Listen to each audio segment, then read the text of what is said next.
తన అవసరాలకు స్వార్థపూరితంగా party మారటమే Kadiyam Srihari brand అని, ప్రజాస్వామ్యాన్ని తుంగలో తొక్కేలా, రాజ్యాంగాన్ని, స్పీకర్ను అవమానించేలా తాను రాజీనామా చేయనని అంటున్నారని మాజీ డిప్యూటీ సీఎం తాటికొండ రాజయ్య విమర్శించారు. అయితే మీరు రాజీనామా చేయకండి, బహిష్కరణకు సిద్ధంగా ఉండంటూ సెటైర్లు విసిరారు. తనకు తానే నీతిమంతుడు అని చెప్పుకునే కడియం శ్రీహరి దోచుకోవటమే లక్ష్యంగా పెట్టుకుని పనిచేస్తున్నారని ఆరోపించారు. కడియం శ్రీహరి అంత నీతిమంతుడు అయితే 2 ఏళ్లలో చేసిన అభివృద్ధిపై శ్వేతపత్రం విడుదల చేయాలని సవాల్ విసిరారు. కడియం శ్రీహరికి వేరే గత్యంతరం లేదు. నా పేరు ఇనొస్తే ఇదే ఎలక్షన్లకు పోవాలని లేదు. ఎందుకంటే డిపాజిట్ రాదు అని తెలిసిపోయింది.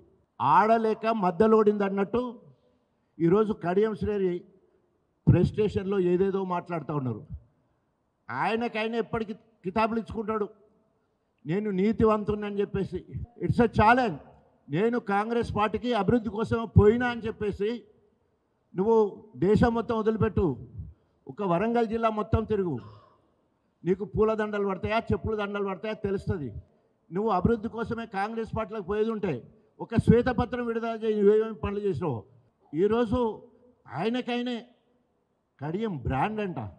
ఏంది కడియం బ్రాండ్ అంటే పార్టీలు ఫిరాయించడం కడియం బ్రాండ్. 10 సంవత్సరాలు అన్ని పదవులు రాజ్యాంగబద్ధంగా అన్ని పదవులు అనుభవించి తిన్నింటి వాసాలు లెక్కబెట్టినట్టు బ్లాక్మెయిల్ చేసి ఆయన ఎమ్మెల్యే టికెట్ తెచ్చుకొని డబుల్ బ్లాక్మెయిల్ చేసి బిడ్డకు ఎంపీ టికెట్ పార్టీ ఫండ్ తీసుకున్న తర్వాత జంపు చేయాలని కాంగ్రెస్ పార్టీలోకి. ఇది ఆయన బ్రాండ్. కడియం శ్రీహరికి వేరే గత్యంతరం లేదు.